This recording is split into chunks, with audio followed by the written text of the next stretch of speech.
Are you a coach, consultant, professional service provider, or anyone else that needs to position your expertise so you can drive revenue growth? If so, you don't want to miss this conversation. Our special guest today is going to dig into the tools, tactics, and tips to help you market your expertise and build credibility in your space.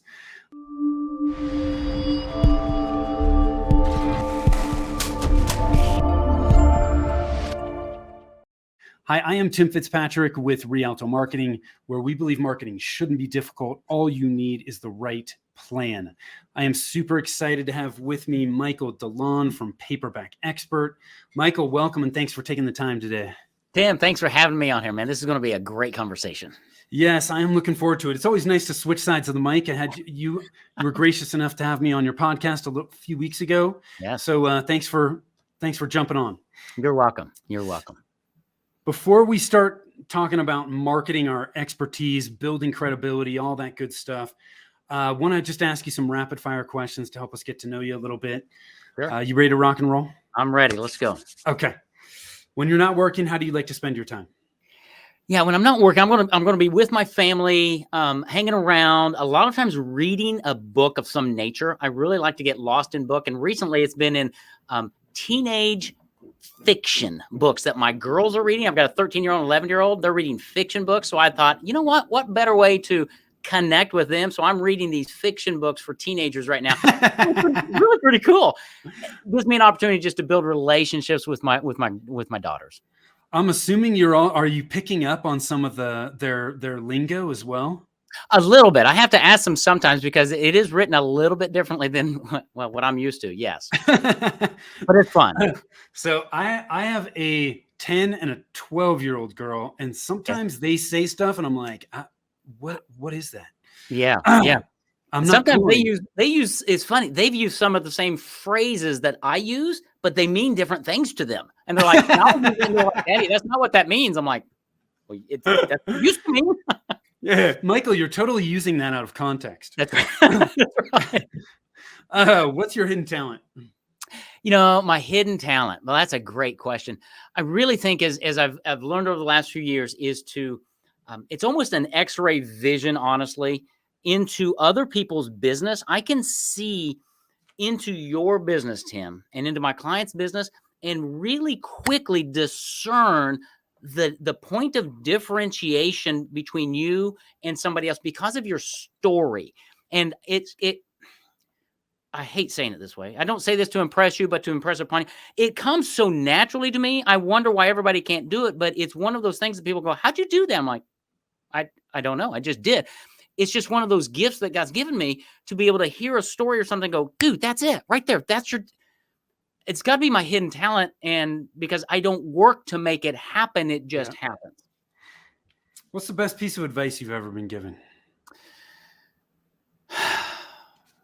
Well, there are a lot of them. In business, it was never write a book. We'll talk about that. And in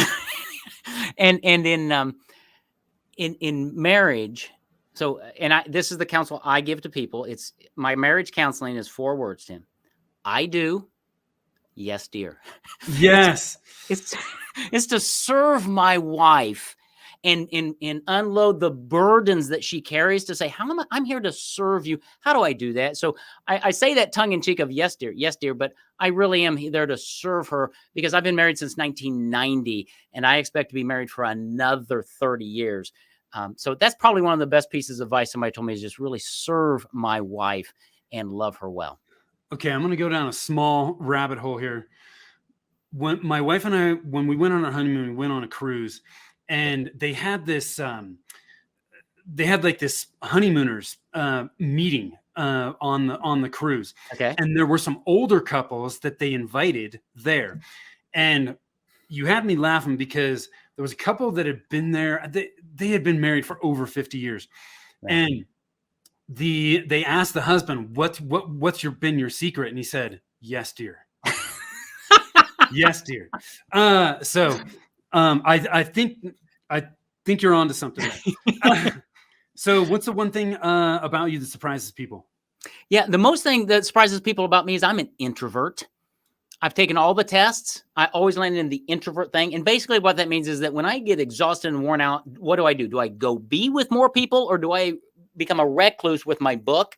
I'm a recluse with my book. That's where I get energy, because I'm on like this all day long. But if you're around me, you're going to say, that dude's an extrovert extraordinaire. I've just learned to play the game well. It wears me out. At the end of the day, I'm going to be exhausted. That's the thing that surprises people. They all go, no way, DeLon. I'm like, yes, way, it really is. Yeah. It's so funny how many people have actually said that they're introverts when I ask this question, because most people would think, oh my gosh, those people are totally extroverts. It doesn't work that way, It really which is doesn't. really, really interesting. What does success mean to you? Yeah, success mean to me is making an impact and contributing to the lives of others in a way that God's uniquely designed you to do. Okay, so my mission statement came to me years ago, Tim. My mission statement is to facilitate growth in organizations and individuals. When I do that, I'm successful. Has nothing to do with money. You know, I love generating money and helping business owners, but I could be meeting with a man around the Bible, talking to somebody about their marriage, or playing with my kids. If I'm facilitating growth in their life, I'm successful. I love it. Where's your happy place? My happy place, besides my office, it's probably honestly on the back deck of my house, sitting there with a book in hand and probably a Yingling Black and Tan, one of my favorite beer, and just sitting there and enjoying a beautiful sunny day. A Yingling Black and Tan? Black and Tan, yeah. Okay. Yingling. I've never heard of that. I'll have to Oh, check really? that out. They're like America's oldest brewery. They're not everywhere yet. And well, yeah, out where you are, there's all kinds of beers. But yeah, Yingling, Yuengling. I'll have to bring you one. Just a good, deep, robust flavor, not bitter. It's just. Yeah. Okay. Yingling. Yeah. All right. What qualities do you value in the people you spend time with? Wow. Integrity, fun, genuineness. I was on a call yesterday and the guy was just genuine. And I'm like, you know what? I just want to hang out with you. I think that's really too many times we're just posers, right? Whether you go to church or hang out or wherever you go, how things are going. Everything's just fine. We put on the I'm good hat. Hey, I'm good. Yeah, everything's good. Give me a break. Let's just be genuine with one another and just realize that we're all broken and we all got stuff. That's okay. I love you anyway. So I think really genuineness of just authenticity. This is who I am. Take me or leave me. There you go. That puts us all at ease. So let's dig into what you're doing with Paperback Expert. Yeah. How are you helping people? Who are you helping? What does that look like? Yeah. So Paperback Expert started years ago. Let me tell you the quick story, then we'll get into that, is when I escaped prison. And it wasn't a literal prison. It was an emotional prison because I was in a job that I hated. And for 2 years I was there. My background's in marketing. I was in ministry, building marriages and families. And it just got to the place where I needed out. So I stepped out, started my own company, went to help business owners grow their business. I'd meet with you, Tim, and I'd say, hey, I can help you grow your business. We'd have a great meeting. You'd say, Michael, what have you done for the last few years? I said, I've helped build marriages and families. And you said, Michael, that's great. Way to go. Look at the time. I've got another meeting. And you'd usher me out the door. And I wasn't getting clients. And I said, man, I got to fix this. So I went to my church, prayed. I said, how do I help Tim, Lord? How do I help him?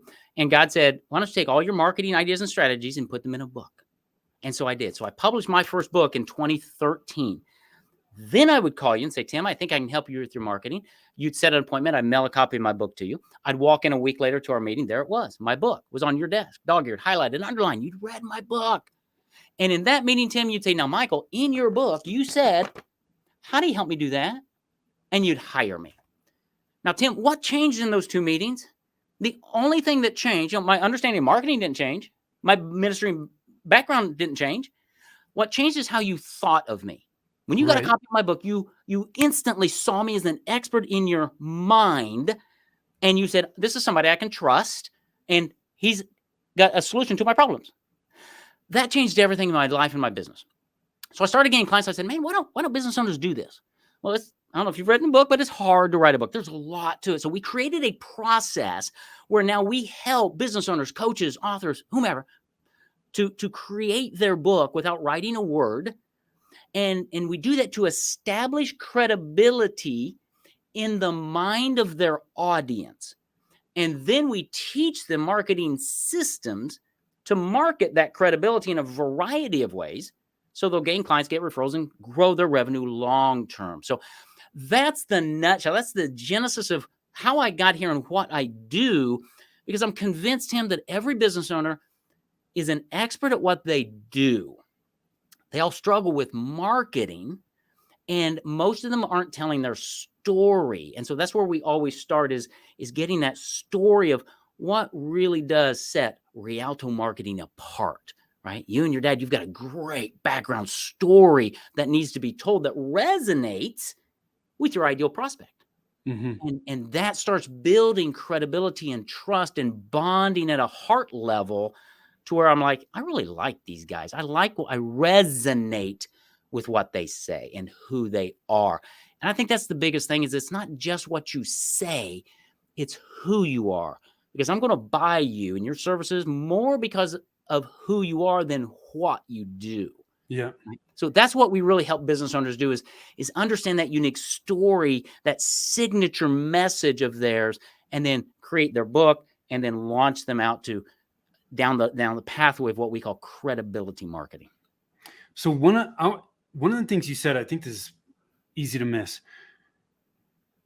You wrote your book. Mm-hmm. Once you wrote your book, after you started meeting with potential clients, after the first meeting, you would send them a copy of the book? I would send them a copy of the book as soon as you set the meeting with me. Got it. Okay. Yeah. So our meeting was like next Thursday, right? I'd mail you a copy of my book to precondition you. Yes. Really? Got it. So when I walked in, you'd already hired me, really. We were just trying to say, is this a good fit or not? Yeah. Yeah. So before you even met with them, they got a copy of your book. Oh, absolutely. Which alone, I already know that separated you from, dare I say 100%, but most people. Dude, back then, this was 2013. I was the only guy in town with the book. I was competing against all the ad agencies and all the media reps that were knocking on your door, right? Yeah. You got my book, and I was in a category of one. Yeah. Yeah. I love it. That's awesome. So once you became an author, assuming you realized, and this is why we're going to talk about this, like why would something about just being an author wasn't enough? Why? Yeah, it's not. And I'm so glad you asked this question because I'm really convinced, Tim, I'm getting ready to go on my soapbox here. This is like the biggest lie being propagated through the internet right now. Publish a book and the floodgates will open. People will run up to your door. It's like, no, they won't. Yes, being an author is phenomenal. It does change how people see you. But I talk with business owners every week who have a book. They don't know what to do to monetize. If you think you're going to get rich selling your book on Amazon, think again. No. It's not this. It's how do you use your book to attract the ideal prospects, to convert them, to get them to read it, to understand your message so that when you meet with them, your book is dog-eared, highlighted, underlined, sticky noted, and they're coming in and talking to me and say, Tim, in your book on page 32, you said this. I don't understand that. How does that apply? They're already sold on you, right? Yeah. How do you use your book to get referrals? Everybody wants referrals. Nobody knows how to do it. We give our clients scripts. And here, Tim, would you do me a favor? Would you take 3 or 4 copies of my book? And when you're talking with your friends at the club or at church, would you just say, hey, here's the guy that helped me with my financial plan. We really love him. You should just read his book. Would you do that for me? What a great way to get referrals. I had a client call me yesterday who he's a financial advisor. He just gained a new client. And he said, guess how it happened? I was like, hey, podcast? He's like, no, one of my clients gave this couple a copy of my book and they read it and they called me and said, we think we need to meet with you. That's how it works, right? So having a book is great, but it is not enough. You need to have marketing systems and strategies of how are you going to use your book to gain clients and stimulate referrals from your best clients. There are systems that we give that other people can use because having a book, again, it's great. But if you don't know what to do with it, it's just a doorstep. Yeah, this is not Field of Dreams where if you build it, they will come. No, at all. This is fascinating. So, a couple things I want to pull out of this. Sure. One, and I'm assuming these costs are going up right now, like most things. But how much does a copy of your book cost you? Do you know? How much of so if I print, you mean for me to buy this thing? But yeah, not for like, I don't want to know how much it costs me if I go buy it. Right. When you print those up, how much do you pay for those? Yeah, these for me are about $375 plus shipping. $375 plus shipping. So you'd have to start tracking this, right? Like, how many books do I have to hand out Oh, totally. to get leads? But my guess is the cost per lead is pretty economical. Oh, it's totally economical because, all right, so here's a system we teach our clients, right? Have your book on your website. You generate leads, driving people to the website. Hey, get a free copy of my book, right? They opt into your list, which is your number one asset in business, is your list. Now they're on your list. You deliver the ebook to them. And then right there you say, hey, Tim, thanks for downloading my ebook. Let me mail you a free copy of my book. Just tell me where to mail it. It'll be there in a couple of days. Now I'm capturing all of your contact information, right? About 40% is what we have found. About 40% of people will opt in for the physical book. Dude, now I've got some good stuff because now I can market to you in a variety of ways, online and offline. And we can talk about some other strategies, offline strategies that are very unique to us that help build credibility. But it is that cost per lead starts going down because I've got them in my list. And you and I both know not everybody's ready to buy today. Yes. I need to stay in touch with them long term. That's why I want all of your contact information, not just to mail my book to you, but to mail my print newsletter to you and to mail gifts to you and to mail postcards to you and to market to you online, because nobody markets that way, Tim. You know it as well as I do. But when we deliver our systems to them, the systems do all the work for you, and you can actually market in a very holistic way to say, yeah, it's great to be an author to get people to you, but you need so much more going for you and working with you. I know you're a big proponent of having a plan and 90-day focus and all that, which I totally am all about.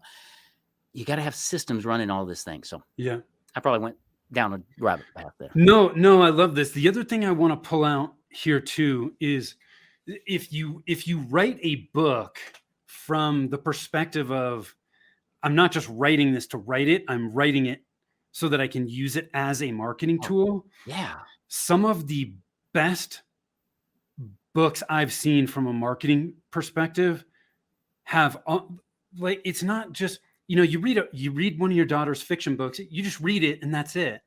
But people that write business books that want to generate leads from them, I notice a few things, and I'm sure you probably have some other things. So I'm curious to see what you say about this, but they have, resources where hey, here's a free resource to help you with this, the info in this chapter, go here. Yep. They have they're very subtle calls to action. Yeah. But they are meant to get people out of the book, online, to gather additional information. And that's when it really starts to become this tool that generates a lot of interest. Yep. What are your thoughts there? Love it. I love it because that's interactive, right? We read books one-on-one, and when you stop, and what we're doing this for a couple of our clients right now is in the middle of a chapter, or sometimes at the end of the chapter, they have like some tips, some highlights. And I said, great, here's what let's do. Let's put a QR code right there. It goes to a video of you explaining the concept that you just talked about in your book. And let's do that throughout the book. So now they're engaging with the author. And of course, on that landing page, there should be an offer to go, hey, if you have questions, click here, or here's another resource, or download this. But it's a way to really bring the book alive. Yes.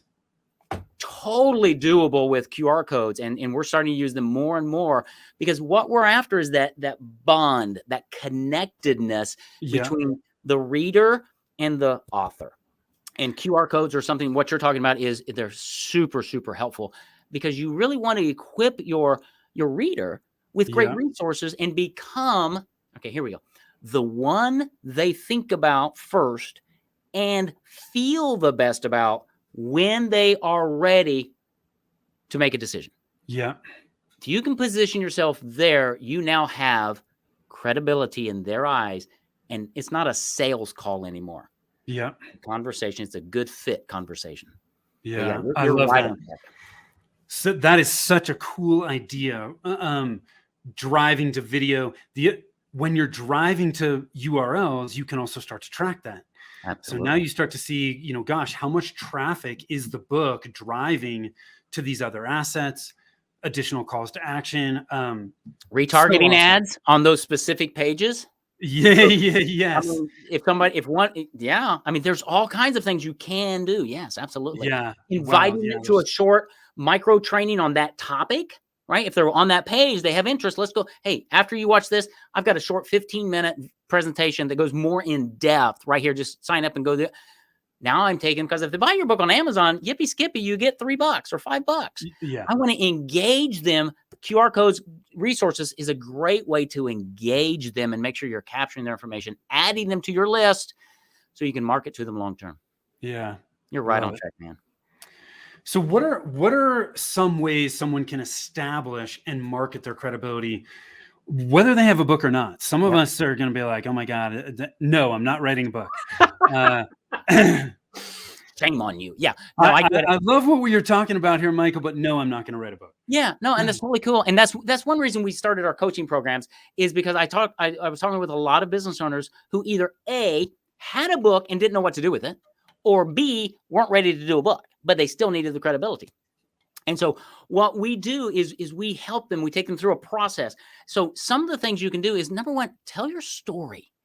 Right? Too many times we don't tell our story of how did we get to where we are?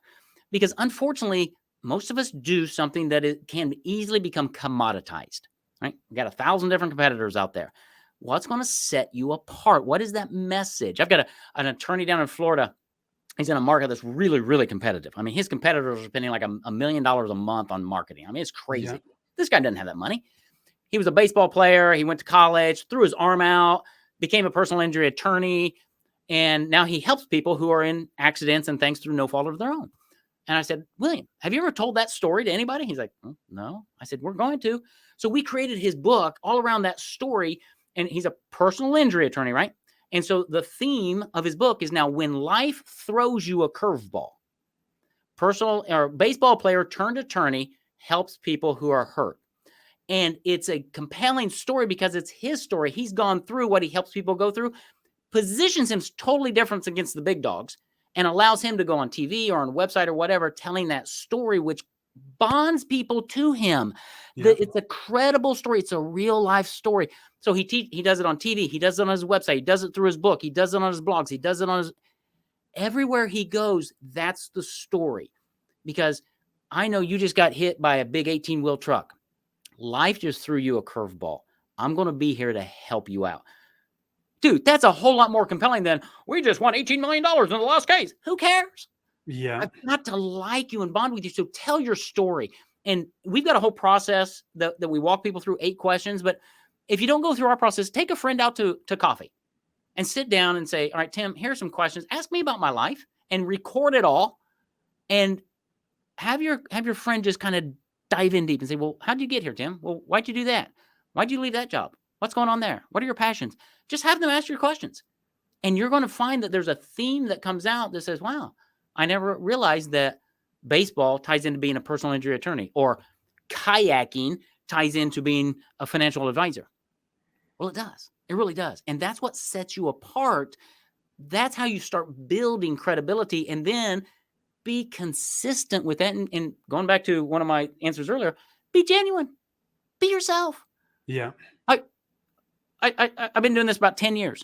The first 5 or 6 years, Tim, I was trying to be somebody that I thought you wanted me to be.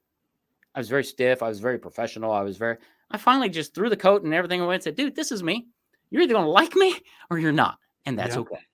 And everything changed. So be yourself, but tell your story. Everybody has a story to tell. Just tell your story. I love that. I had somebody on the podcast a month or so ago. And when I asked her, what how she became successful, she was like, I only became successful when I started being myself. I was trying to be somebody else. I wasn't being myself. And the minute I did, things changed for me. So you're now the second person that is saying that, which I really love. The other thing that I'm hearing you say is, one, look, our individual stories are our story. Like, we should not be changing that. It is what it is. And we shouldn't discount it. We need to just tell that story and find a way to tell that story and tie it in. There are always ways that we can tie things together, right? Yeah, absolutely. You tell your story. Yeah. You tell it in 1,000 different ways. Yeah, absolutely. Yeah. It sounds like you really help people first tell their story, but then understand how they can use the story to help them with what they're currently doing. Oh, yeah. Oh, absolutely. Because once we get that, what I call that signature message, right? Once we get that, so when life throws you a curveball, signature message, that's him. Great. All right, William, how are you going to tell that? When you're on TV being interviewed for 3 minutes, when you're doing webinars, when you're speaking at the colleges, when you're writing emails on your blog post, how do you weave that same story in? And do you have a standard video at your website that tells that story? Even if it's just like this, it doesn't have to be professionally produced. It's just me telling my story and saying, here's who I am. And if I can help you, I would love to serve you, because life threw me a curveball. And when life throws you a curveball, I want to be there to catch you. That's all it takes. But yeah, we help our clients understand a plan. We call it a credibility game plan. And it comprises your market, your signature message, and systems. But you've got to think rightly about marketing and about how does your audience think of you. Yeah. Remember how my life changed when my book got in their hands and they thought of me differently? You have to understand how people think, and how do you influence how they think by the message you put forward. And that message should be tied to your unique story, your brand message. Yeah. I love that. So I'm pulling out, we got to know our story and how we're going to tell it, because that is one of the main things that is in the beginning is going to help us start to establish credibility. Yes, absolutely. From there, you've got 3 primary credibility marketing platforms you like to talk about. Let's dig into those. Sure. Well, obviously my first one is your book, right? I really think most people need to be an author. We've created a very simple way. It's a speak to write process, but whether you use us or somebody else, or you do it yourself, I really think in our culture, experts have books. Okay. They really do. That's what happens in the mind, is like, wow, you're an author. You wrote a book on. Yeah. So number one, that's number one. Number 2 is podcasting. Just like this.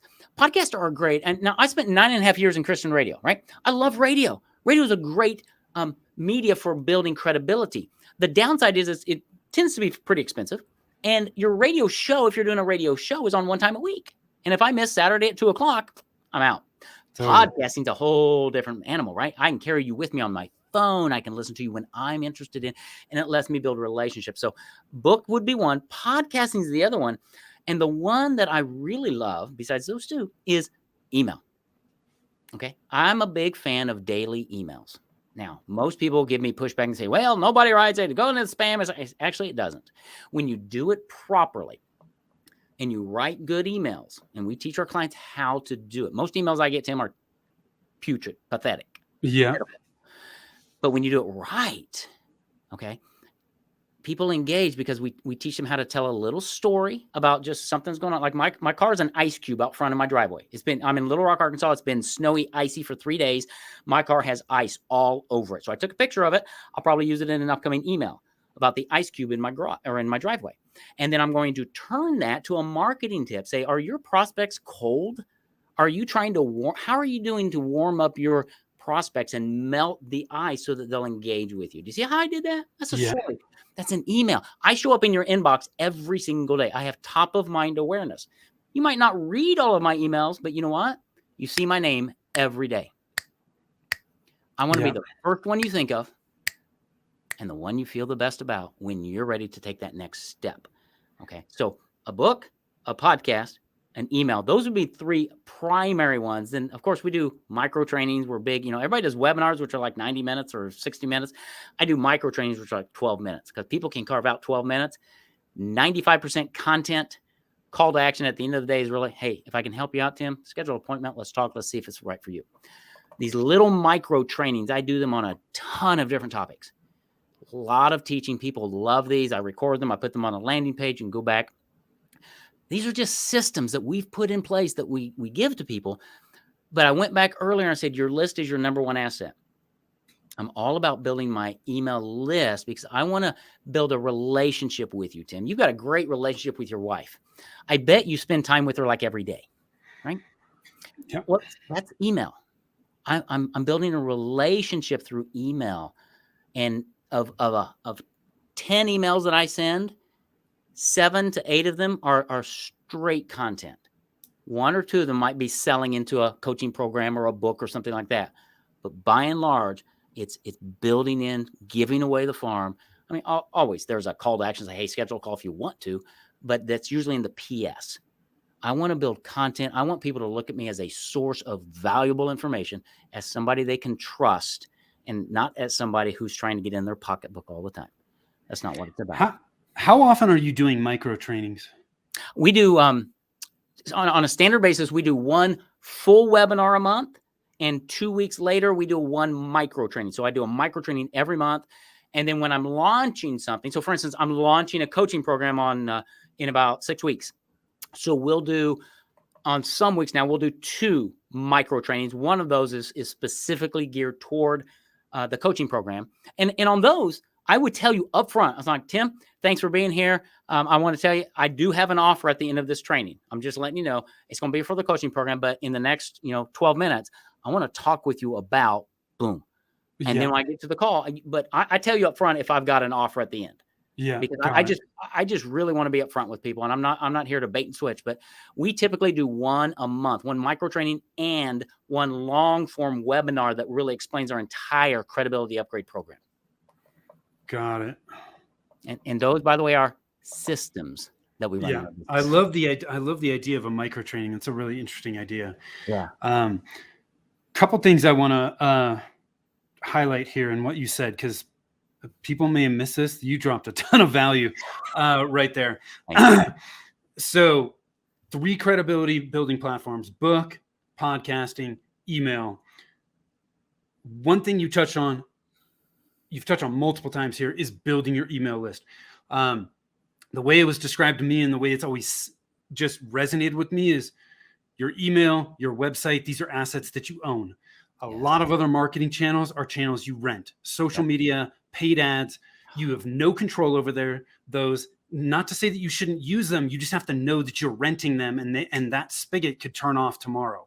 Absolutely. Your email list, that is not going to happen. Same thing with your website. We need to be, if we're using rented channels, we want to drive people to the channels that we own. Yep. So I love that. Email list. I am on, so you talked about daily email. I am on a few email lists, primarily from copywriters that send daily. Yeah. That is their business. They sell stuff to their email list. That is it. Yeah. And they do exactly what you talked about. My car looks like an ice cube. I'm taking a picture of it.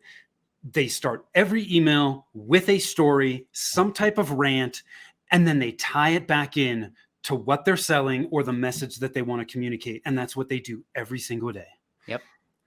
The other thing I want to touch on is podcasting, because a lot of people, you and I both know this, having a podcast, it's a lot of work. So I'm not going to sugarcoat that. There's no way around it. It takes some work. But the other thing that a lot of people overlook too is, I mean, I would tell somebody who's like, whoa, no, I don't know, then be a guest. Being a guest is far easier than most people think. There are a lot of tools out there now that make it much easier to connect with hosts. So get out there, figure out what you're going to talk about of value, add value to somebody's. If you can add value to somebody's audience and you're going to promote the spot, you will get booked if you do it consistently, as long as you have a system, which you've talked about multiple times. That's right. Yeah. Being a guest on podcasts is great because you have something to share, right? And as long as you're articulate and you can bring value to that person's audience, You're not there to promote you, right, Tim? Thank you for Right. having me here. I'm here to build value for you and your audience. And if something I've shared today has helped, great. I've facilitated growth in an organization and individuals, right? So I'm successful. And if somebody down the road says, hey, I really like that guy, and they check me out and they use one of my services, awesome. But it's about building that relationship and helping you understand micro trainings. Wow, Tim, we need to talk about micro trainings because I've got a whole template and system of how to do them, right? That's what we're about. And as a guest, you're right, podcasting is challenging. There's a lot to it. One of the hardest things is content. Where am I going to find content? Well, you're smart because you have guests on. It makes your content creation a lot easier. As a guest, you're helping that podcast host fill in content and build value into their audience. If you have that mindset going into it, you're going to get a lot of podcast bookings. And guess what? When somebody brings you on their podcast, guess who the expert is? You. Yeah. That's what you want, right? Yes. And you'll notice we've been on this thing for, I don't know, 15, 20 minutes.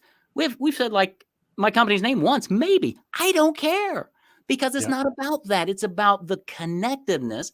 And yeah, so there are lots of companies out there. I mean, Podmatch is one of them that we use that say, hey, how do I connect with podcasters? They're out there. It's a strategy that you have to have a plan. I know you're big on plans and so am I. Don't just go out and say, I'm going to start a podcast. Well, no, that's a tactic. Yeah. It's part of your overarching strategy to proclaim your message and to share with other audiences. Absolutely.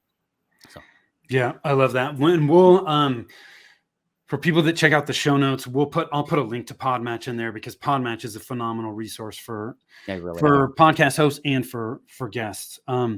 So I want to continue down this path of we've been talking about ways to build credibility and expertise.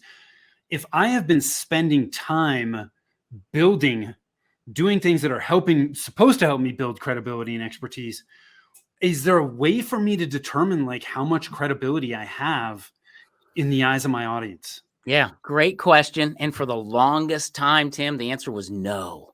And I talked to a lot of people and it's like, well, what is this credibility thing? Because it's one of those words we use. We kind of know what it means, but how do you define it? And so I finally figured out, I said, I'm going to solve that equation. So what we did is we created what we call the credibility calculator. And it's at our website. And in less than 5 minutes, by filling out 20 questions, or I'm going to ask you 20 questions, kind of yes, no, fill in the blank, you're going to get delivered to you a number, 0 to 100. And what we've done is we've looked at how does your audience think about credibility? What are they looking for? Those are the 20 questions. You answer them. We'll give you your answer. And then from there, you go into a 5-video series that we've created that teaches you how to increase your credibility by going through our credibility game plan, the online version of it. And that's all free. It's at paperbackexpert.com.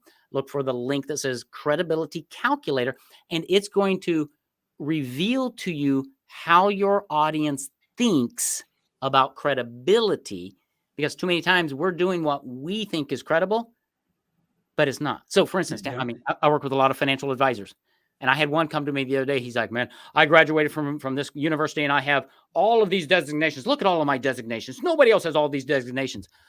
So they don't mean anything to me because I don't know what that designation means. I know the big ones, but I mean, 6 of his designations meant nothing to me. There's no credibility in that at all. Yeah, it looks like they put their name up and then it looks like alphabet soup after it. Yeah, it really does. In his mind, he had credibility. In the mind of his audience, he's confusing them. Right. So yeah, credibility calculator, we figured it out, and it's really cool to go in there and get your number. And then we didn't leave it at that. We want to train you. So we've got 5 videos that follow that and some downloads to say, in fact, I talked earlier about the 8 questions we asked to discover your own story. That's part of that 5-video series, because that's part of helping you create a credibility game plan. How do you elicit your story? You'll get a free download to answer those same 8 questions we use with our clients. You can answer them, or you can have your friend and take them out to get some coffee and have them ask them to you. And through that process is going to help you discover your signature message. Michael, you've dropped some serious value in this conversation. So I certainly appreciate it. I know people that are watching and listening will as well. Any last minute thoughts you want to leave us with today? Yeah, a couple one. Number one, be yourself. We've talked about that over and over and again. Be yourself. It's okay. In marketing, you want to attract people who like you and repel people who don't. Just be yourself and discover the hidden story that's within you and tell that. That story is going to bond people to you, and it's going to help you connect and be genuine and authentic in all of your interactions. So be yourself, tell your story, and do what you love to do. I love it. And you already touched on this. People can find you at paperbackexpert.com. Yes, That's paperbackexpert.com. Michael talked about the credibility calculator. Take advantage of that. If you don't believe Michael knows what the hell he's talking about after this conversation, I'm not sure you ever will. So if you've even thought about writing a book, hop on over there. I know Michael can help you out, and he can help you out without you having to write a single word. That's right. Never write a book. Always speak to write your book. It's so much faster, so much better. It brings you to the table. And so people are like, you're a book publisher? You don't want me to write a book? That's right. I want you to speak it. I want you to come out. So much fun, Tim. Thank you for having me, man. Yes. And thank you for being here, Michael. I really do appreciate it. For those of you that are watching, listening, thank you for doing so. Again, I am Tim Fitzpatrick. If you are struggling with your marketing, you're not quite sure what that next right step should be for you to get where you want to go, hop on over to our website, rialtomarketing.com. That's RIALTO marketing.com. Click on the Get a Free Consultation button. I will be happy to chat with you and give you some clarity on what those next steps should be. Till next time, take care.